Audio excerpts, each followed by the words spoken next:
Saa talina lutalo na Kalifa. Kalifa yagezaako kuleetinga olutalo olw'ensonga amenya amasannyalaze.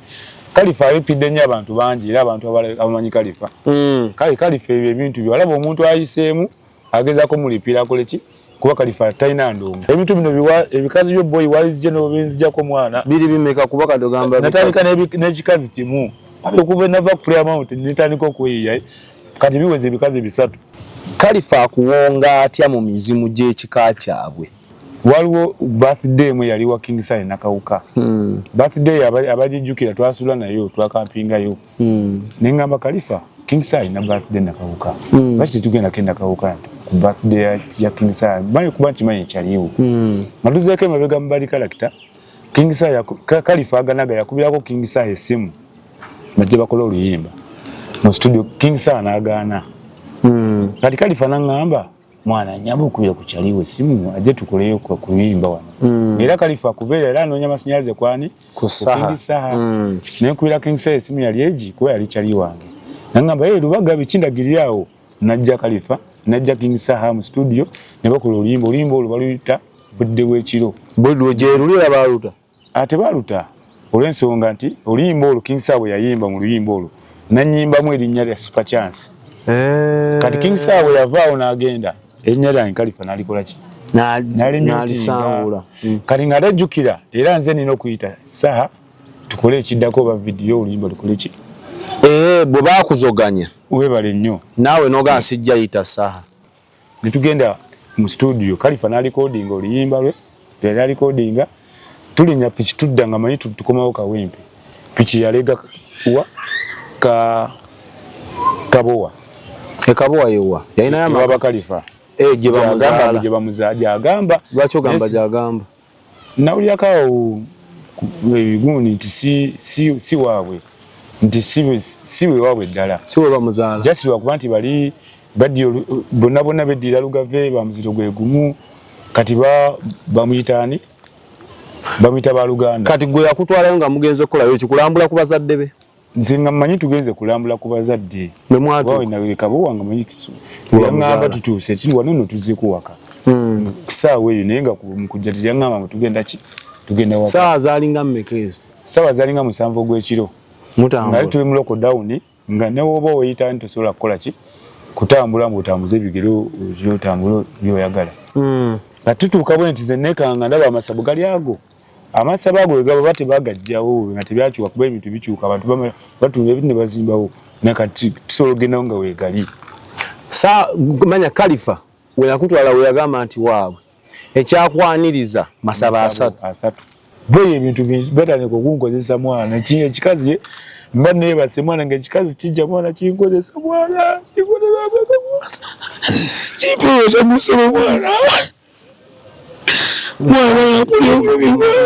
mboze eno mwana bino tuwaba mwana mubisakira mu mwana ali kula ebyaka batanga abantu bali mwana ebintu byesirusiru mwana nebino mwana zino nalira bulamu bwange mwana nze mbabuulira bino ebintu byenjogera oba Kalifa yabinkola. Export TV to the world. Tubeera eyo ne tuwulira nti abayimbi balogo, abayimbi bakka mu nnyanja, abayimbi bakola saddaaka okuba abaakabi. Niyenze ebintu ebyo mbiwakanya from day one cause nina abayimbi bendabe nga bawasolinga ne bafuuka ab'amaanyi. Olunaku olwaleero nina mukwano gwange muyimbi. Alina omuyimbi gwalumiriza eyamuwonga mu mayembe oba mizimu oba ki n'amusindikira n'emizimu egimukozesa ekiro. Kati mumuleesa abitunyumiza alutuviire ku ntono ndoza kyekinakakasa kye bagamba nti abayimbi balogo basaddaaka bawongayo bannaabwe kuba baidina n'omuyimbi gwe nawulya alisaidiza eyo Kawempe sigenda mwogera bakola oluyimba ne munne bwe balaba nga oluyimba lw'amaanyi n'aloga munne n'amusiraanya munne n'agwa eddalu oyo namulabako. So tukwaniriza zo mwana Sodo liko Export TV enda kusaba subscribe nga tusinzidde Ubuntu Hotel Lugala Masanafu ng'oyambuka e Kasubi ku mukono gwo gwa kkono. Hotel eno nnungi kizimbe kya kalina kya brown bw'otuuka mu Lugala okirengera ye kalina eri wano mu area ya wano balina garden balina ebyokunywa n'ebyokulya balina massage ne sauna balina ebisulo kiri ku kkubo se tuyita ennungi. So gwe naagala okuwummulamu jangu ku Ubuntu osobola okulewa conference halls n'ebirala bingi nnyo. Ate kati mwabagala okuba ebifaananyi mikolo kwanjula buli kika kya mukolo ng'oyagala bakukwatire ebifaananyi ebirungi tukubireko Export TV and Alpha Media Production kugamba tujje tukwatira omukolo gwo nga gutunula ng'omuntu tugukuwe ogukuume bulungi nnyo kuba omukolo ebiseera ebisinga emikolo egikolebwa tegitera kuddibwamu. Tolina okola mukolo gwa kufa n'ogamba ate tujja kuddamu ajja kuddamu afe aba awedde lumuso otereke memories nga nnungi. Bwe mba ku ekyo nsembyayo kimu aba Cambridge bannange mbasaba mmwe n'abazadde nga mukooyo gobagana n'abasomesa mukooyo gobagana ne badirector abapeeka ebisale tebitategeerekeka n'abazadde bennyini duka ku Cambridge Junior School liri Matugga kito. Essomero lino eno bw'otuuka omwana ku ssomero n'omutuusayo bepaba totwala bikunta totwala byakozesa oba wadde oba wa kisulo tolina ky'omutwalira otwala mwana yekka omufulumya mu nnyumba n'omugaja tugende ku ssomero ngoye zaalimu z'omusituliramu ebisigadde mu uniform simanyi casual wear simanyi biki byonna cuts of essomero. So mubakubireko kati omwana osobola omubateresa ne babeera naye emyaka ebiri n'okuba ekyeyo nga tolina pressure nti oba Katamba namuleka ebukunja ali atya no nga Katamba asoma bulungi nnyo nga bamukuterako ne ku Zoom ne munyumya n'obeera mu kiyumba tolina pressure. So ekintu ekisofa kiri mu Cambridge bakubire bwe mba byenyogera tobitegedde kuba ennamba z'essimu kale weebuze bwebuuzi. Mukama wange nsanyusa okulaba. Nange nsanyusa okulaba muganda wange. Gigenda gitya? Bwe gityo emisana giba mirungi ekiro nembeera neetabuka. Amannya go nga oli akulabe Luwaale era akuyita linnya ki? Asobola okumpita Super Chance. Ge g'obuzaale? Ag'obuzaale Mahmudu Katende. Oli musajja musiraamu? Ndi musajja musiraamu ewaffe. Naye kati ndi mulokole. Walokoka? Nalokoka. Kale olina story gye nakulabye ng'oli eyo akabaata. Nze nali nalabako sayini ezimu era nakikugambye nali mmanyi oli ebisiyaga. Munnaye naye toyinza kimatiza muntu okujjako nga omunenye n'akola ki era nkwetondera bujjo nkuyita mu seers. Onsonyiye? Nze omu ku baniga mu ghetto abasinga okuvumirira ebisiyaga. Onsonyiye? Nsonyiye muganda wange. Njagala story eno Kalifa akuwonga atya mu mizimu gy'ekika kyabwe. Kati Kalifa lwatuuka lumu nali mbeera ne Kalifa ejjinja kalooli nga mukola mu kinagi nga tuli mu music kuba twali tulina studio bagita Bad Character ali awo Lubaga. Ebiseera bye Kalifa mujjukira we yeesimbirawo nga ayagala kugenda mu parliament tukola studio Bad Character netuleeta ba Fresh Daddy nga mulese promoting studio netubeerawo nawandika ennyimba za nakyo. Ebiseera byonna bya Fresh Daddy waliwo? Naliwo okuva studio mulwana Fresh Kid nga naawe mwoli kubalwana Fresh Kid. Nange mwindi mwali mu mulwano oba mwali mu promoting byammwe? Twali promoting studio koza abasinga bagamba nga mulese Fresh Daddy alwanyisa omwana. Twaleta Fresh Daddy promoting studio kwendi kubanga twanoonya ekintu ekiyinza okumanyisa studio Bad Character. Kati netulaba nga Fresh Daddy tata wa muyimbi netuleeta tukonfusing twefulayi amuyimbi era ndowooza omuli engeri gy'ayimba n'akuba amazike. Era oluyimba lw'amazike twasooka dukola ne Kalifa namaana alukola. Otegeeza ki bw'ogamba twalusooka lukola ne Kalifa? Twasooka recordinga ne Kalifa oluyimba nga kolabo y'ababiri gwe ne Kalifa. Webale nnyo. Kalifa era n'amala oluyimba n'alurecordinga ne Kabaka asobola okunjulira. Oluyimba lw'amazike lulina version yo ne Kalifa?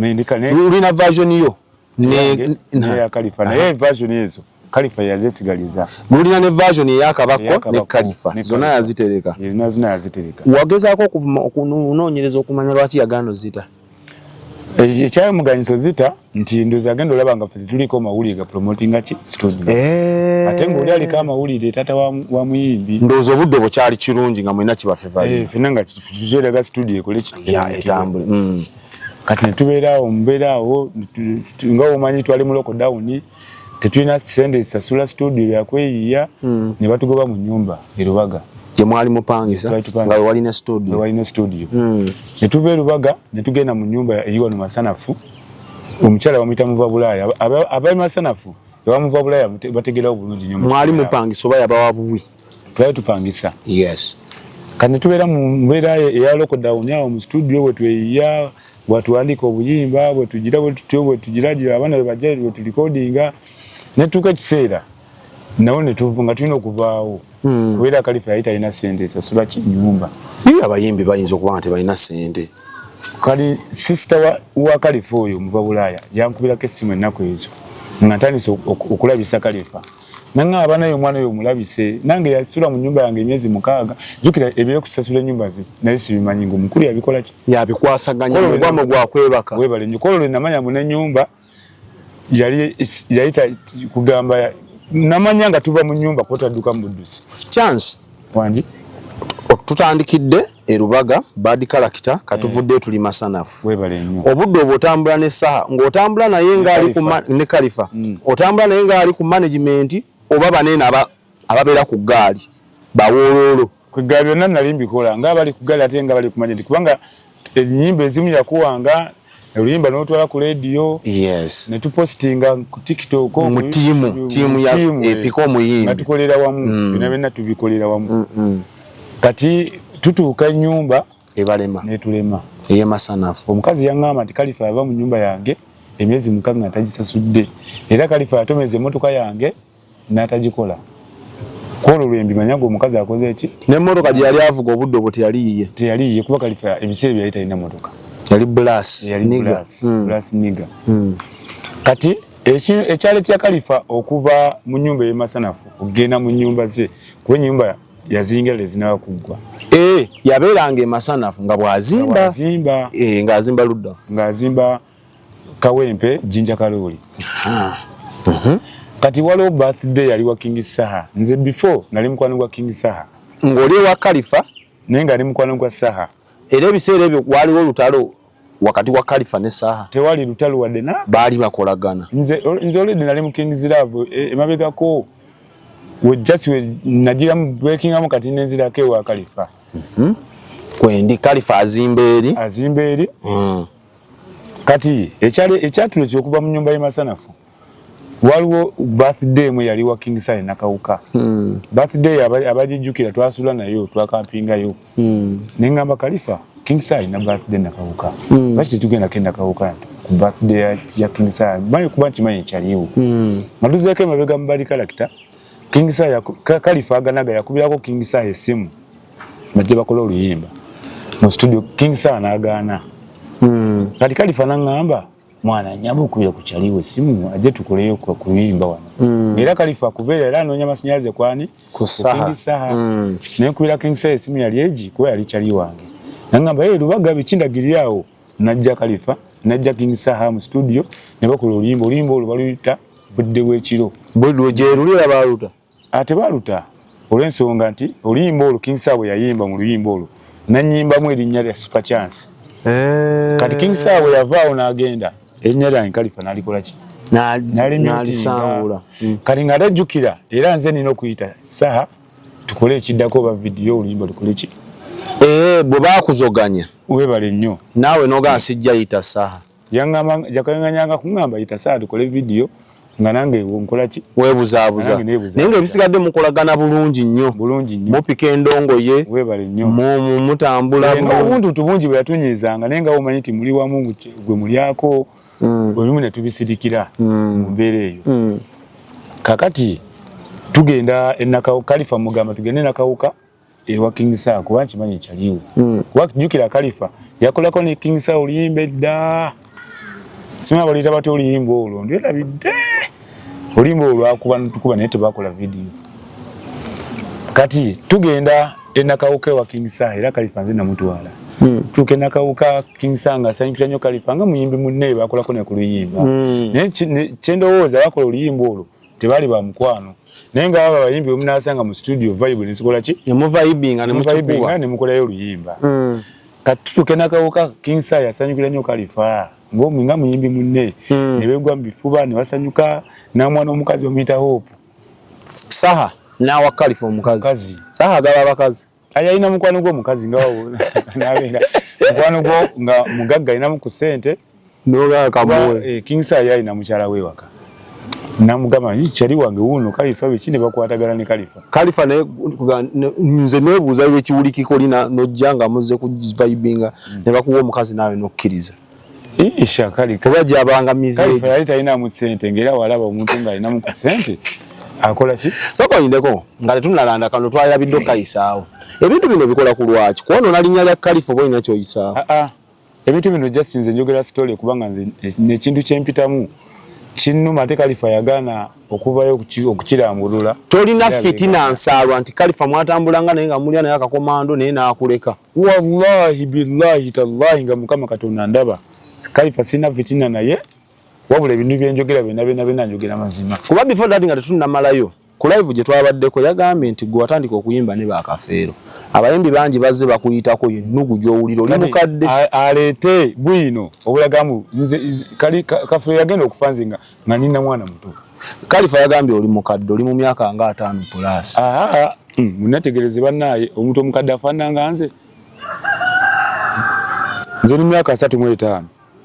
just bwe Khalifa yabyogedde nti nga omuntu woneewolerezaako yabadde agezaako kwewolerezaako ekikusumbuwa obeera ewa ssaawa n'ozinga enjaga mwabazingira ssaawa enjaga eyo yekkubye yekufaananyiza nze sinywa njaga ate nze sizingira sinywa njaga tunula mu kamera eyo gamba abantu tonywa njaga bannaye abandaba bwe mba nywa enjaga nga nnimba Mukama Katonda nzite tonywa njaga sirya mayirungi nali nyinyweddeko nene mbivaako omuntu asobola okuba ebintu ebyo nembikola ki nze sirya mayirungi sinywa mwenge sinywa sigala sinywa njaga kyansi omuntu asobola okukozesa ebintu ebyo byonna namaana abivaako kalinza obujulizi nze obujulizi mbwerabirako ebintu ebyo twabikola nga tukyali mu ghetto tukyali bayayeyaye nga omanyi ebugumu ly'ekivubuka okitegeera naye okuva Khalifa yankola ebintu bino nengenda mu kyaki nendokoka bapasita ne bambulirira n'emivaako ebintu ebyo era nze sinywa njaga so bino obikola si kwonoona linnya buli oyagala funa naawe mirembe njagala funa bumativu na buyambi eri abantu abakola totumiddwa King Sarah kuba Khalifa yagambye yalina olutalo ne Sarah kati Sarah asindika obubwabwe ng'obumu ku bubwa yeggwe ate n'olutalo Khalifa lagamba Sarah talina lutalo na Khalifa yagezaako okuleetinga olutalo olw'ensonga amenya amasannyalaze Khalifa alipidde nnyo abantu bangi era abantu abamanyi Khalifa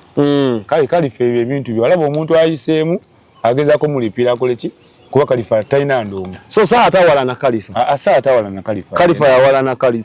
Khalifa yawalana Sarah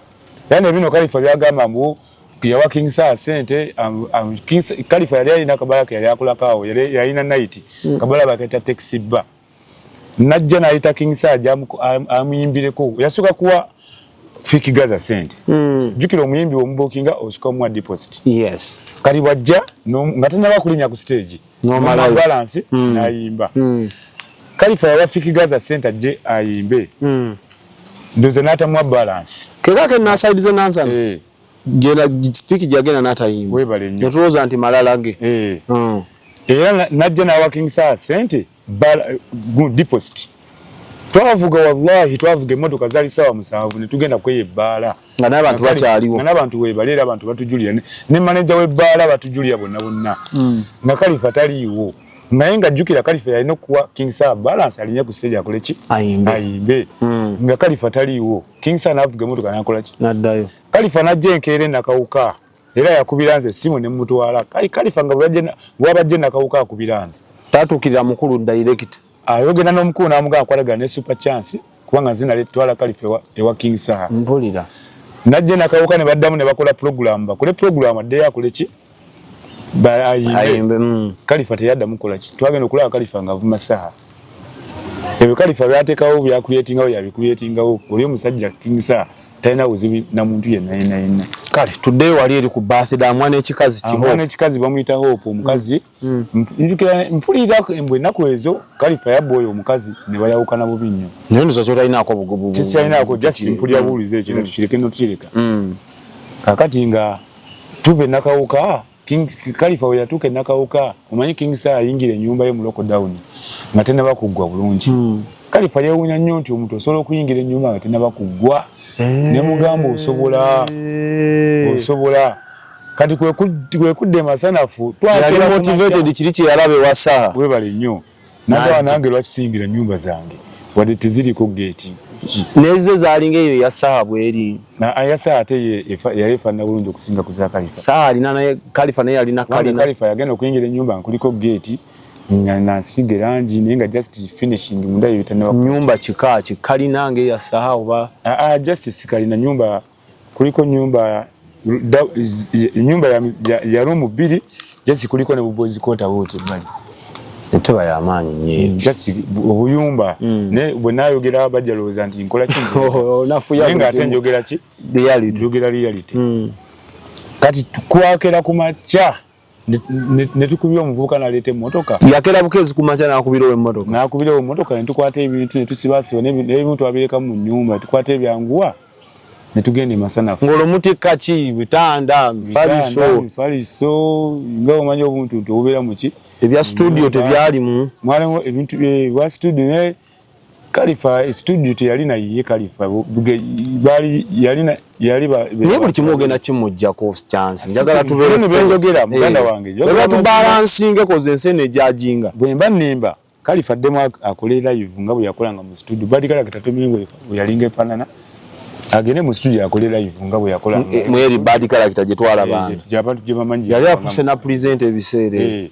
ngakola sound check yakola zichi kati wala muvuka muita moze kateri wena tete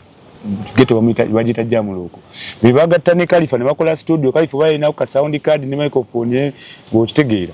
nenge ebintu ebisikade byali byani yakatero byakatero katero abira na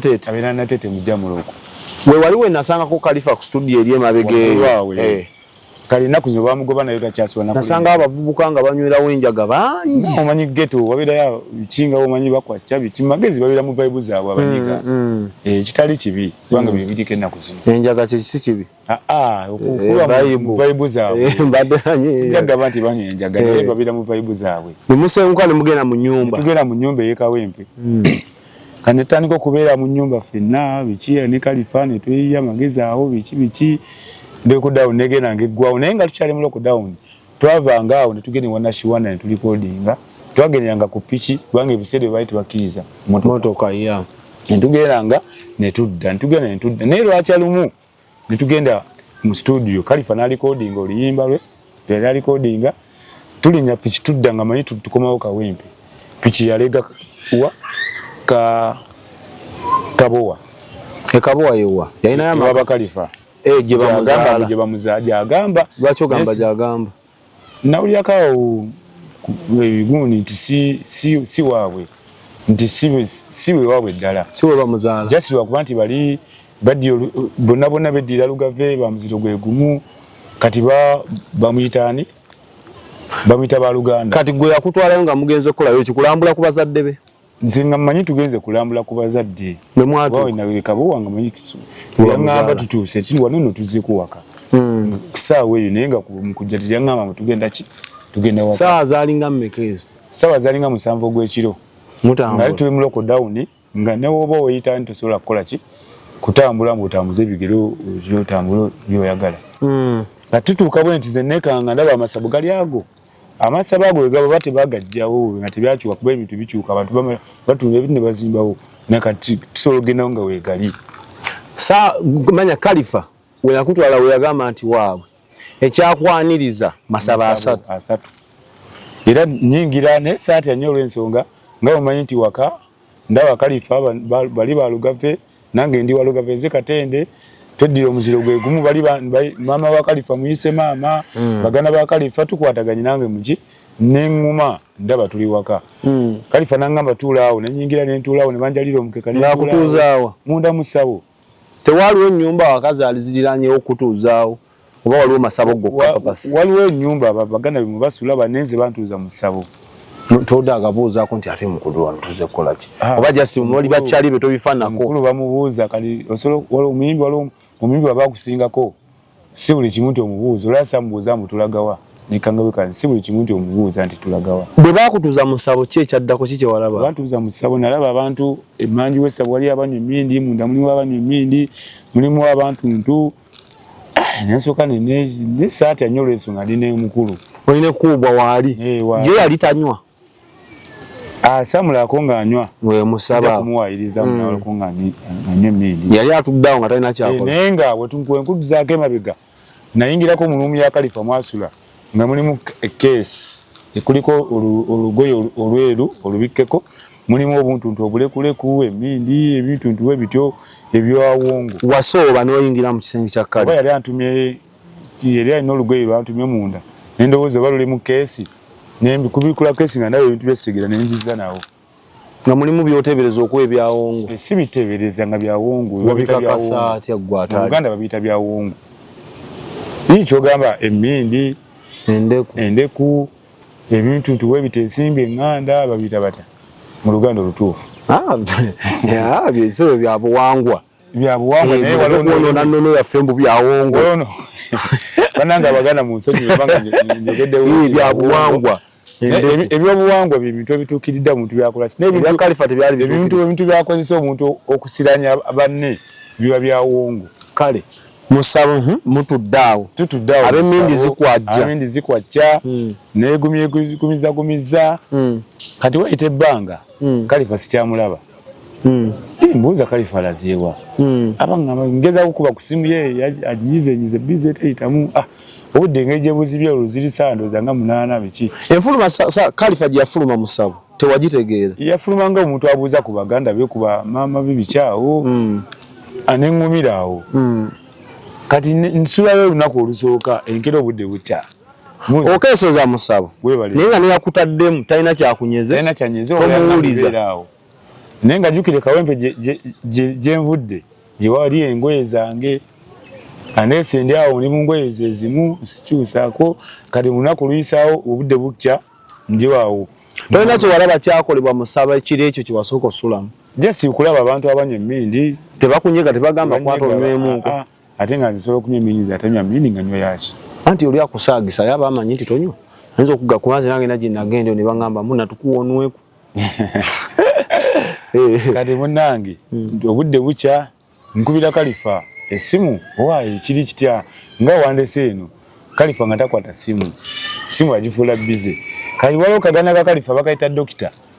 kakera kumaja kampala 13 kagenda okukola kanekere 13 mwana ojafuna kyoli awo biki machawo nga omaye ekyencha nenge kyemisana bampanga emmere nende ngeri jenali ewaka balugave sina ki olinga ali awaka nga ali ewaka just mbera yo Uganda abantu abeddiyo omuziro gumu nawe baganda kikacho babaluga kati ngumira kweche emmere ndya sina buzibu ne unaku lwaddako olwokubiri neba kuba nalimbi walimbi unaku ne uddamu ne luziba nemba nebasoomo lindako olwokubiri lutuuka tobagamba nti tebakutwala kusula walala era awo wenyiri bakuzaira musabo awo wanjali akakeeka nemapana kasuka nengola nebitotya asita kubandi okusooka ogwasooka satya ogwokubiri olwaddako olwokubiri nemba nga yekengera mu katini kyekyakozesa okwekengera ekyaniriza okwekengera nti omuntu eyandese talabika simulaba ate mukubire simu takola ki takwata simu netandika okwekengera olunaku tuli mu lwakubiri kali wenasula olunaku olwokusatu oluweze olwokusatu nkera kumaca mbeera serious nno ngamba naye mutuufu Kalifa mukubire simu tezikwata yandese wane engoye zange zirese baba awakanga bagamba ki ngubo bakana kumpa mmere kugira biki kunji kwefuula ngambu mutabani ani bikinga omanye waka kati olwokusatu nekengera mutima ngamba kyalo nolwaki takwata simu ate nga yandise wana ate engoye zange nali agadde okyusa engoye ze ziri kawempe waliwo omuvubuka omu gwe twalina mu badi kalakita bamuyita Sobbi nze abaniga bonna bandeka mu badi kalakita nensigala ne Kalifa abantu abo Sobbi yalinga ku ggaali nze Kalifa nze gwatuma ku dduuka nze nfumba essala awo biki awo ne tulya nze nfafaayo nze ntwala obuyimbayimba lwaki wafumba teyalina mukazi amufumbira ene masanafu tewali mukazi mukazi ate yamuleetanga mukazi we yamuleeta tuli eriwa kawempe kati jinga omanyi tuweyambayamba nekyaliwo kakati mbeera musabo omu lunaku lwokusatu mbuuza Sobbi mwana Kalifa yandese eno nesibika Sobbi yangambira ogweno super chance ebyolimu ti vaayo eyo gye bakututte ojja kugwirayo eddalu sikwekudde engulu netandika okwesika naye nga tagattamu niga yandese Tambuliddemu tugenda ku ssabo nekanzaze tuzze agenze tangambye mukubira esimu takwata nengattamu obwongo ne budde engulu nenga mwana nenga ate nga tukyali masana faawo waliwo kyali waffe yajja n'agamba Kalifa ne mwana embeera ngambi zino omusawo gwe mmanyi nali kututayo kono okola ki n'okyusa ku gundi yo kati nganze sikyekakasa naye nalowoozaamu ne ŋŋamba nejja omuzibu gwe ne Kalifa basi omutuma muganda wo n'atwalayo nze nga lowoozaamu nze ndi muganda ajja kunjira afuna amaanyi okitegeera ebyo nabina nembigatta ne ntya kati awe Kabowa waliwo church kumpi ne wa Pastor Tom nasala nentambulirawo kati waliwo yali ku live awo ono kyali ane waliwo Yeclave n'aŋŋamba super chance bakuzala Natete ono Madirat comedian yaŋŋamba super chance kumanyi kuba kyali twakula naye Natete bakuzala Natete Kabowa ne Natete kati kabanga katono nnyo otambula n'ogenda lwaki tewatambula n'ogenda ewammwe my friend nga ekintu kiriko okugwa eddalo okuwuguka ewaka sirowooza nti wali eddagala bali basobola okumpa nikoleki owone era obwongo bwantwalirawo ku church kwawo tewaliwo sheka gwe nali mmanyi sheka ali kumpi asobola kukola essaawa nga nakutaasa bulamu bwange tiniga waba alina kyankoze ngende bapasita bansabire nkoleki otereere bwe nagende mu church ne bansabira pasita n'aŋŋamba gweno bw'otalokoka ojja kugwa eddalu gwe omusiraamu nze omusiraamu bw'otalokoka ogenda kugwa eddalu neŋŋamba kati nze banaye okugwa eddalu n'okulokoka okulokoka si musango tekimenya mateeka abalokole bangi bempuli ali musiraamu n'alokoka ba pasita Jamada baani neŋŋamba kale kakingire mu likodi nti ndokusi nga nkoze eki ntaasizza obulamu bwange nga munaye nzikiriza banjatuza obulokozi nga mbeera wa Pastor Tom wiki namba nga nsoma mu bapya nga nsoma bikinga omanya wa Pastor Tom emitendera gy'oyitamu kati wiki bwe wera sijjukira sijja kubeera ku church mbire ku church nina okuva ku church ngiye kati nno nga gyendaga sitegere Kalifa engoye zange nazireka Kawempe mukubira essimu kati awo ntangaala juke twali mu lockdown awembi twali tetukola sina sede zipangisa nga mbeera wakyali wange omuyimbi munnange kumanyi ti muyimbi munnange kati nga njiya nkoze nti andazeewa nkubira Sobbe essimu ngamba Sobbe bali nga omanya baave wa Kalifa nga tebategeeraganye nabo baavayo mu bubi bakoze studio yaabwe bo bagise good character ey'omugaga yali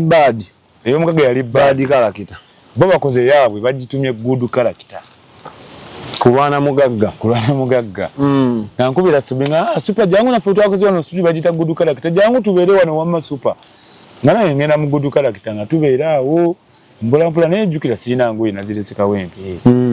omukulu mukubira essimu takola ki takwata ate Kawempe mmanyiiwo nga nsalinkiriza njuyo mpise mulungujja bweto mpola my friend okuva Natete paka Kawempe jinja kaloli olwo akatemerero kubigere natambula n'akafufu ne kankuba ndiyala sina kyakulya biki nduke wa Kalifa nyingiza bwe nti namusanga ali awo wate akola ki yanyiganyiga kasimu mugamba Kalifa mpengo ezange biki n'obusungu ngera amanyi omuntu yoyiseemu Kalifa yakwata baga yange yesa unajinika sukira mwana nga talina kyakunyezea kasuka bukasi baga natambula nkaba mwana nga ndowooza mwana omuniga kiki kyankoze mwana jukira ntandika opinga abasajja nga bangambye abapasita nti ogenda kugwa eddalu nzija mbirowoozamu nange biki sibitegeera ate bwe ntuuse w'omuniga ankasukidde baga awo ntandikira ddala okukakasa bye baŋŋambye wasanga olwedde yapakinze dda akasuka yagipakinga dda yagiteeka awo mu kiyumba ebiyumba ebitannaba kuggwa obuyumba yali azimba Boys Quarter aginkasukiriko n'enfuufu biki nga sijjali nga nkwata baga yange nzire ku good character nagenda mwana n'okukaaba mwana sibitegeera mwana tuka ku good character Basobbe nga manyumizaamu mwana abanga mwana omusajja oyo siba twagala tona kyogendamu ofunamu tuveeyo n'olemerayo mwana nenejjusa n'okwejjusa ebisaawe eyo tubeerawo ne Basobbe awo mpola netweyiya naye natuuka ekiseera nga nange nina okuvaawo nkole ki nendi neyiye nafunamu awo ku buseeti nalina sisita wange yali ali Saudi Arabia eyo yampeezeyo emitwalo 300 nange nengenda nenfuna ennyumba wa Masajja eyo napangisa kaluumu nembeerawo nga biki naye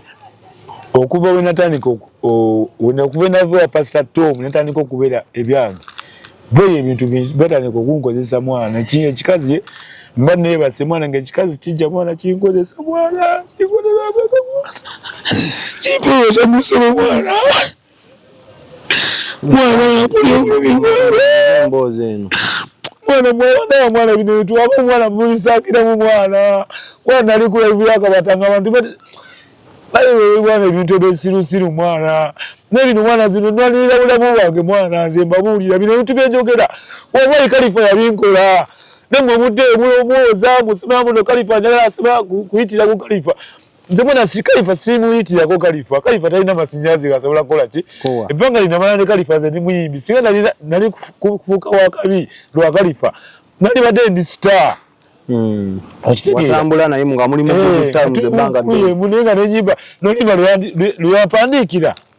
omusajja yalukuba enkokola abantu bajja musaba oluyimba naye nga taliwaayo bapromota okitegeera chance ekintu kyasooka kujja kimu mwana nempulyaga obuzibu kinkwata lwampaka kimpaweta mu nsolo kinkwala kinkuba kisi ebintu ebyo nebisirikira ebintu ebyo bisirikidde ebbanga ddene mwana kati gwe tebiza okuva mulokodani paka kati emyaka giranga 5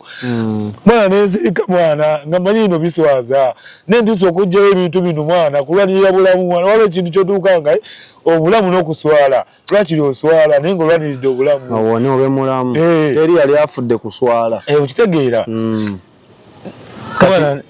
waliwo kyewagambye nti ebintu byagenda byeyongera kati ebiseera ebyo kintu kyalinga kimu naye nga kinkwata lwampaka biki nga kijja olina kyokoze oba obeeraawo n'okiwuli kasita obudde buziba kasita nyigira mulinde nebakotone tunkwata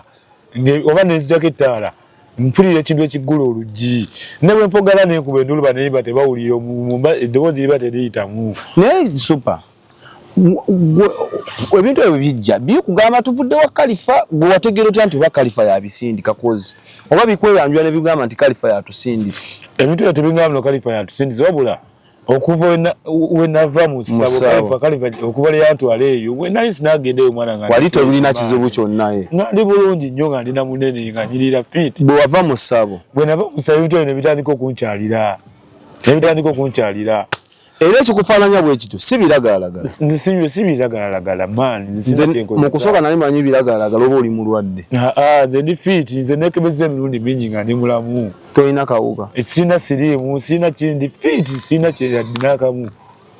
just bino ebintu byebikufaananya bwo kubanga binkwata bimalako emirembe nange mwenyinira emisala mba neraliikirira wano mba ndi fit n'obudde kasita buziba nga neraliikira okudda ewaka mbira mbakyali naye kasita sitoli eggwawo okuddayo ewaka mwana nga neraliikirira buli mwagenda ewuwe nga makali mwana ngenda gereka mwana ate ebintu binkwata sina mukazi sina kyali wange besula naye embeera bwomu nga nze ate nze mazibbanga era nga mbeera ki kubanga okusula mu gurupu si kirungi 5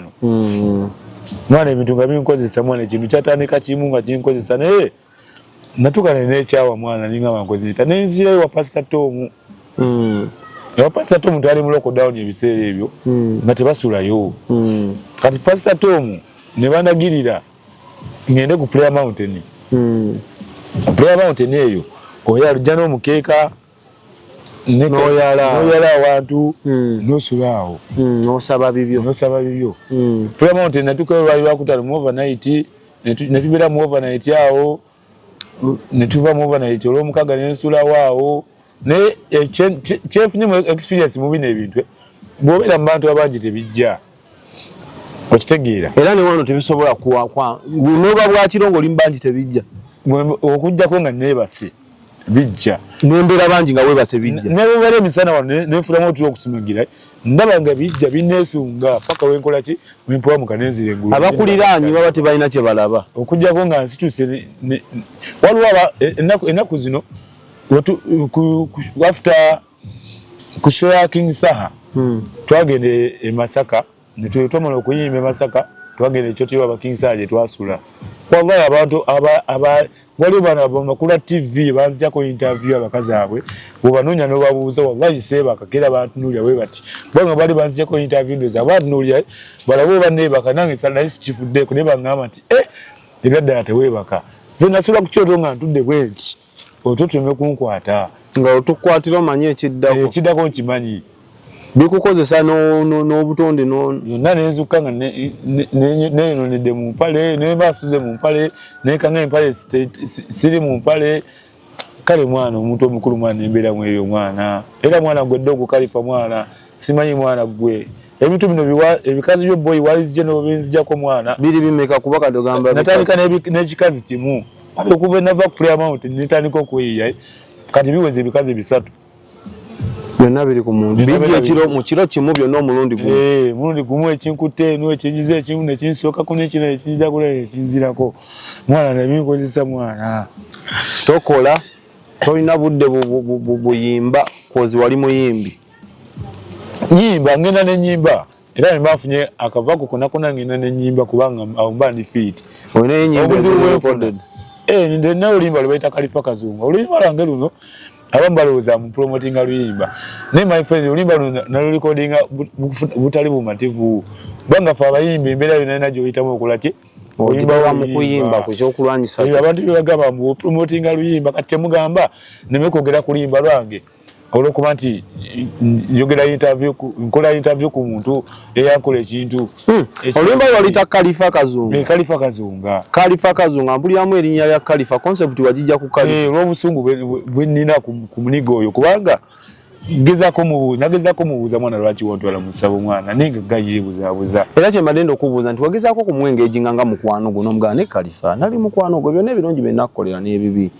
kiki ekinsumbuwa okimanyiiko wagezaako mutuuza era yagamba mwana bwe mubuuza kwegyo kino asunguwala nnyo kineegira mwana kino okitegeera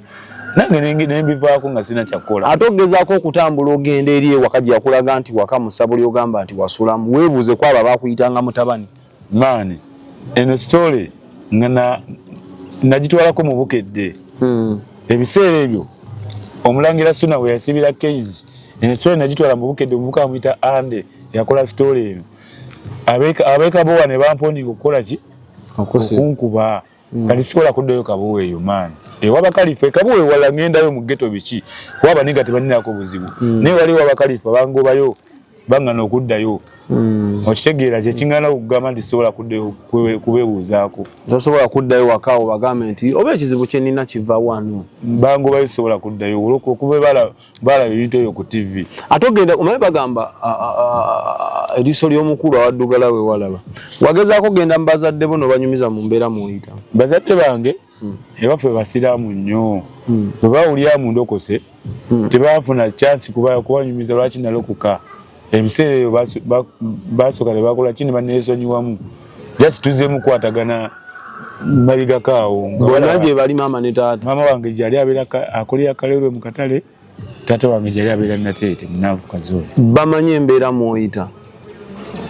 mwana ebintu bino nali nabisirikira mwana nga bazadde babe nsagala bibayingizaamu nga ntoba byange just ngendeyo ne mbalabako ebiseera ebisinga bw'ova mu bazadde bo tebamanya bintu byoyitamu bw'oba tobikoze eki kuba nawulirako olugero lugamba nti akuloga si yakulogolola ate abantu abakulu abatera okumanya ebintu bingi osobola banyumizaako embeera mw'oyita ne bakuwa ku magezi oyinza n'okuba nga mpewo mu kika kyammwe mulimu empewo teri batalina mpewo kubanga fe tuli Baganda teri batalina mpewo naye nkakasa bino si bya kika ttaano okunkakaza muno si bya kika nga nali Khalifa batandako ntwalamu ebyo bintu nali fiiti nga sirina bintu bintawaanya nga nina musajja musiraamu nga n'okusalansala nze gwolaba nasoma eddiini y'obusiraamu n'Oluwalabu ndumanyi ne Kurani manyi ogisoma nange mwenyenenyini kyenduma mu mutima naye ngaokuba nali musiraamu ate ninalokoka seyagalidde mwana iteesa mu bulokole weesibwa eggamya enkuba si kweggama nkuba kubanga n'obulokole eddiini olaba kati kankubuulire abantu abali abatamanyi toddangaawo n'ozalawo eddiini yonna yonna buli ddiini kitiibwa kya Katonda obusiraamu kitiibwa kya Katonda obulokole kitiibwa kya Katonda obukatuli kitiibwa n'eddiini endala tobula tozalabanga eddiini era kati oli mulokole otuuka ofunako obudde n'osaba oba obeera mu music wopapasire mukka nze nsaba nanyimbako n'ennyimba za gospel okitegeera muganda wange nsaba nze eri musabi ddala nsabira ddala olw'ensonga bwe mmala ebbanga sisabye ate ebintu ebyo bikola ki naye kulaba nnyo ku gaali ya saawa ofuna budde ki obusaba supa bwe mba nzizeeyo waka omuntu wabaddeyo waka okusaba tekuliko obuddemu obuddemu oddako ebbali osobola n'okulekawo bakyali onoddako ebbali n'ofukamira n'okulaki n'osaba okusaba si kuwoggana mbu owoggane n'omutima n'oba ogisemu si osobola okusaba ng'oli musajja mulokole embeera eyo okusaba ogimanyi ne bwensirikira n'osobola okusabira okusaba Katonda n'akuwulira. Kingi wafunako obudde obumunyumiza oba tewayagala bateteganya Kingi ebintu bino bakyali bange wabula abantu bentera okubeera nabo nayogerako kwekyo ekintu ne mwana ndiwa naye Kalifa yantwala mu ssabo naye nga sikona kukiri kya bintu bikozesa nga manyi nja kuswala bantu bangi benziŋŋambako nti mwana kale Kalifa yantwala mu ssabo mwana naye simanyi lwaki yantwala mu ssabo kati just maze embeera emaze kumpitirirako nga ndaba okuswala n'okugwa eddala oba okufuna obuzibu obusingakaawo lwaki lwoswala. Kati mu buufu buno eno oyinza yambibwa otya munnayuganda ayinza akuwe ku magezi ofune bantu bayingira mu nsonga zammwe ne Kalifa oba kibuli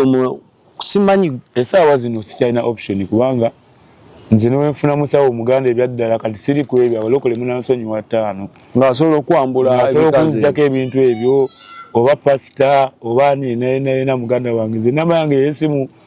eri 0752 99 4199 omukyeni nina boy alina ku magezi mwana agasobola okunzijjako ekintu kino mwana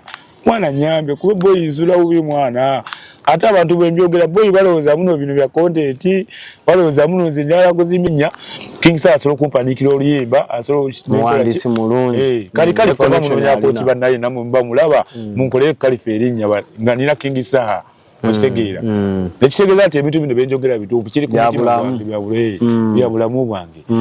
kati mwana abantu ali gwe Kalifa mwana naye walikwatibwa kukisa mwana sina kye ndakukola mwana tolina kye wamusobera tolina kye wamumanyi abavubuka kumutera okwetoolatola sikubbangako sina kye nali nkukoze naye mwenyini wano ku live yali badde abyogera twali wano ku live yakabaata yayogedde buli kimu wawiddako ng'ayogera muno namwagalirako omukazi wawiddeko yayogerako muno namubba nedda yayogera byadde bya bulima musimanyi oyo mwana wa mugagga musimanyi abiranga yagambye wamwe bagagga Kenzo yatandika oyimba nga wooli nga bakwebuuzaako bakenzo ne bakuleka ba big eye noono mu mwani gwe yatulaze omale yakuleka kati gw'oli awo nsaalwa nnugu gye wasigaza mu mutima olw'emyaka sina nnugu kubanga nze ndya nebaka nina wensula ewange n'okuli kati obulamu omuntu gw'aba alyanga alina ne wasula alivinga obulamu bwe ng'omuntu bo nze nkulidde mu ghetto ebyo Kalifa yagaba mu ndi mwana wa mugagga nze nkulidde mu ghetto mwana tata si mugagga alimbi tata wange abeera munanfuka sijja gaba mbu si mugagga wabulamu omuntu omulamu aba mugagga obulamu bwe bugagga Kalifa tamanyi waffe tamanyi nze yasanga mu ghetto Kalifa n'omukwata ku mukono n'omugamba twaliwo wa superchast wallahi okuleka ng'ayise mu baniga n'ababuuza naye Kalifa tamanyi waffe ne tata wange tamumanyi bwafaana kayi maama wange ebyo yayogedde kuwunzika okitegeera ng'obuniganiga bwebwogera ebyo n'akuwunzika Kalifa tamanyi na myaka gyange ebyagaba mu ndi musajja mukulu wagambye emyaka Kalifa n'agiwakanya n'agamba kituufu omusinga obukulu kyogamba Kalifa yanzaala omusinga obukulu emyaka gyange simanyi nze emyaka gya Kalifa naye nze ndi myaka 35 kyogamba Kalifa taweza myaka 35 oba omulaba olw'okuba mumpi Kalifa naye musajja mukulu bino by'abantu bakulu si byagamba nti mwana muto oli bwagezaako ateekewo ground muteeseganye ayite enjuyi zombi abakakkanya obusungu mufune solution gwe oli ready man ekintu kino ndi ready n'ekintu kino sikyakunzikakkanya bukakkanya wabula kujjako bintu ebyo kubanga kye kizibu kyange kyogamba Kalifa yakantwala mu ssabo ebintu bino ebbanga ddene nga nsirise naye lwaki kimpitiriddeko mwana lwaki ebbanga eryo wabadde nebyagamba musima biro okuba ntambula ne King Sir yantuba gwe Kalifa ovumye Kalifa ogenda okuvuma King Sir yasooka gamanzi ovume ku kivulu kya King Sir kya Kalifa ekyali wankulu nali ne Kalifa nga tanabagenda ku show Kalifa nanga mwana nenda kuvuma King Sir boy nga manyi byakusaaga mukitegeera awo nyini iwe yagambye agenda kunkwaze King Sir bosi wange era gwendyako awo nyiwe nalitandikidde okukola ki era Kalifa avumye King Sir ebbanga nga King Sir atamufaako naye nga nange nsirise mwana nali nsolo yayitaazibye mu mwana nali nsobola okukola ki n'olwana kuba olwa King oli mu King's Love mu King's Love mulina one love mu abaana mwagala kabaka mulinga ki ninga ate bino just nwanirira bulamu bwange bino sagana kuyingiza mu kyali wange kuba bino talina wabingiriramu okitegeera kale ng'ogyeko ekyo talina kirala kye yakutwalira just bulamu bwo bwokka talina kye yakutwalira oyaga yampanikira n'oluyimba Khalifa bayita ka chance okitegeera era namwagala nnyo okumpanikira oluyimba ne tulikodinga mu studio nga sine simu yadde n'ekikumi naye ate mwana okumpanikira oluyimba osasudde mu bino mwana n'oluyimba yalukuba n'ekikono mwana kubanga oluyimba teri alumanyi oluyimba lulina ne video oluyimba video yakabi nnyo naye omunigo oyo oluyimba gulo lulina okuyitamu okukola ki okututumuka ofuuka olwakabi naye era yalukuba enkokola ng'oba tanjagaliza oba nfuuke wakabi nange kale bwe bityo ensonga za Super Chance oziwulidde kati gwe gy'oli jajinga n'oba olina ku magezi osobola okugatuwaako n'ennamba yagisomye osobola omukubira gwe alina obuyambi n'omuyamba bambi naye n'afuna emirembe kuba omusajja bw'anyumya sitole ye n'amaziga gayunguka Khalifa kyagamba nze nange okubeera mbeera ne King Sir agaba mu King Sir yantuma kati naye abeera ne Eddie Kenzo kyagamba mu Eddie Kenzo naye yamutuma okuvuma King Sir kyaba atugamba Eddie Kenzo yatuma Khalifa okuvuma King Sir nga ye wagamba gundi yantuma kati wakiyikwasa eno story yange na Khalifa bali tebaliimu abijjemu King abimujjemu ole musajja wamaanyi nnyo tayinza tali mutuuka namutuuka n'omukunukiriza nako yadde n'akamu oli Katonda asiri Katonda naye era kale omuntu omulaba omuntu yeeyisa oba tasobola fuuka wakabi bw'afuna omukisa n'afuuka wakabi we wakomaawo takyeyongera kale ennyimba mekazi yakalikodinga nga tezikwatayo lwakuba nti abantu bonna beeyisizaako bubi Khalifa yeeyisa bubi bapromota bamugoba bwezaba tiyayimba ku nkuuka abayimbi bonna ku nkuuka bayimba naye Khalifa yatayimba ne be baali baagaana bajja ne bayimba naye Khalifa yatayimba ku nkuuka gwe tokyebuuza oba yali bize zennaku babeera bize yali waka yakola ekiro yalina ku live namulaba ng'ali waka wuwe talina walaze kuyimba era ennaku zino waliwo bankubidde essimu Newangamba Khalifa waliwo omuvubuka yakubidde essimu ngalaje Khalifa namuwasereza ngeno eyiganga naku zino tewana nakweza wiiki namuwasereza nga jayimbe Khalifa teyazze lwaki bakubira gwe oli ku nkambi ya Khalifa anti bamanyi Khalifa nze solo okutuusa ensonga nze kati atatya ssaawa zino Khalifa simutya nze solo okugusa ensonga ezo buli Khalifa bwe yakola effujjo kati bakubira kubanga nze asobola okugusa ensonga ku Khalifa essaawa zino nze Khalifa sikutya mwana oba batuwalingi twekube jangu twekube kubanga nawuli ogamba nti simanyi onoonya kale noonya mwana jangu ojja kukakasa nno nze ndi mubi ndi solid tewasanga mu ghetto ojja kakasa ghetto youth ozaba kizeeta bino biraba bino bichaini bya bei mwana kwa Khalifa tasona byambala kuba Khalifa talina ggaali nenze sina ggaali era atambudde okuba yona gyenzi okujja wano nga nziba byange teri muniga asobola kunkwata goze mane ndi solid era Khalifa negendereza ndi solid oyagala linge akakujjako mayembe anti yangami bwa nonya kunkubamu nabyo kibati mulagwa kwekuba tusobola okukola lingi nitwekubamu ne Khalifa oba nga kyayagala ebigambo bye bisembayo byosindikira abawagizi ba Khalifa n'ababo tuve wano mwana abawagizi ba Khalifa sibalinaako obuzibu nange musolokera enkya nga nange nkubya nga nange muli bawagizi bange kubanga gwe fulambo oli muwagizi wa Khalifa naye tunamutegeera naye bw'ona omutegeera nawe ojja mukyawa guweza bantu bonna Khalifa kyogamba Khalifa star nga bwagamba naye lwakyatambula yekka oba n'omuntu omu olw'ensonga abaniga bonna be yatambulanga nabo bonna yabanyiza ne bamukola ki baziza nowa bachampion killing machine bani bonna bali ku gali ya Khalifa ne bamukola ki nga yeeyisa bubi Khalifa weeyisa bubi ne mwana weetereze mani weetereze mwana gwe weetereze bwe bubaka bw'obusemba bw'omuwa bwe mpaka Khalifa ate ekirala Khalifa bubaka bw'enkuwa sina kye nakukola naye nyambo nzijeko bikazi byo ebinkozesa mwana buli kiro okoyo okwegatta nkoye mani okwegatta okutali kwa ddembe okutali kweyagalire olepingibwa mutuufu oyogedde ekigambo ekituufu ndepingibwa buli kiro buli lwe nebaka nebika nenzijako ettala mu nnyumba kati n'ennyumba yange njitya njibeera mu misana omanya ekiro bannyini bo balina era obudde obuziba nga tetulinawo kawaani genda kuyimba nga nyambuka ku Prayer Mountain nga neebuzabulizaako awo nga mbeerako eyo paka obudde bucha ne kumoyo wakane naba ngina ko gato cyana na dembe lyebaka sirina dembe ne maso magide musimangizi bwenti obogenda ku yaba ebikazi nga bijja binesunga ninga mama nyabo kale tambuza story ene tuka ku buli munnayuganda omuwagizi wono omuwagizi w'omuyimbi omuwagizi wa industry tutegere bibaawe mu industry n'ebisere bisinga abasinga tebavaayo byogera yefo mukisa tuguteekawo platform weri buli omu asobola okujja n'atuwasaidiye tusingale mu story eziringa bweziti n'endala nkuyanja tovaawo just subscribinga teekako notification bell. For now, bye bye. Export TV to the world.